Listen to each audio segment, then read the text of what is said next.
हर बार की तरह इस बार भी अपने पार्टी का फंक्शन सबसे अच्छा होना चाहिए, किसी चीज़ की कमी नहीं होनी चाहिए। भाईजान मदरसे के बच्चों का और नाम बता दीजिए, कितने नाम लिखूं? दे दरवाजा खोल, मौलाना साहब आ गए। मदरसे में कितने बच्चे हैं मौलाना साहब? 40 बच्चे होंगे माशाल्लाह। मौलाना साहब कल हमने पार्टी रखी है, आप सबको आना है। किस जगह पार्टी रखे हैं?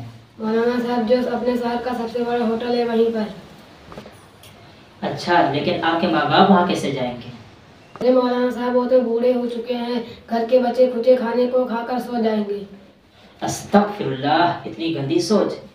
एक बात याद रखना, आप चाहे लाखों लोगों को खाना खिलाएं, नेक काम करें, सदका दें, ज़कात दें, 5 वक्ता नमाजी बन जाए, लाखों लोगों को कपड़ा पहनाए, गरीबों की मदद करें, मस्जिदें बनवाएं, खानकाहें चलाएं, लेकिन एक बात याद रखना, अगर माँ बाप नाराज़ हैं तो अल्लाह ताला भी नाराज़ रहेंगे। हदीस पाक में आता है, अल्लाह ताला की रज़ामंदी वालिदैन की रज़ामंदी में है और अल्लाह ताला की नाराज़गी वालिदैन की नाराज़गी में है। इसलिए जितना हो सके अपने वालिदैन को खुश रखो।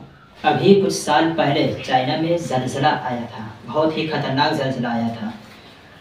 तो जब ज़लज़ला आया तो वहाँ पर जितने मकान थे उनमें से अक्सर मकान गिर गए थे और उस मकान के नीचे जो मलबा था उसके नीचे सभी लोग दब गए थे, निकालने वाले कम पड़ गए थे। तो 7 दिन बाद एक माँ उस मलबे के नीचे से निकली और उसके साथ एक दूध पीता बच्चा भी था। अब लोग इंटरव्यू लेने के लिए पहुंच गए कि आखिर एक माँ और उसके साथ दूध पीता बच्चा बगैर कुछ खाए पिए 7 दिन तक कैसे जिंदा रह सकता है। तो माँ ने जो जवाब दिया उसे बहुत ही गौर से सुनिए। माँ ने कहा, जब तक मेरे पेट में दाना था, पानी था, मैं अपने बच्चे को दूध पिला रही थी। जब मेरे पेट का दाना पानी ख़त्म हो गया, दूध आना बंद हो गया तो मेरा बच्चा रोने लगा। उसके बाद मैंने दाँत से उंगली को छीला। जब उंगली से खून निकलने लगा तो मैंने अपनी उंगली को बच्चे के मुंह में डाल दिया ताकि उसका खून पीकर मेरे बच्चे को कुछ राहत मिल जाए। ऐसे करते करते मैंने अपने 10 उंगलियों को छील डाला और उसका खून पिलाया ताकि मेरा बच्चा जिंदा रह सके।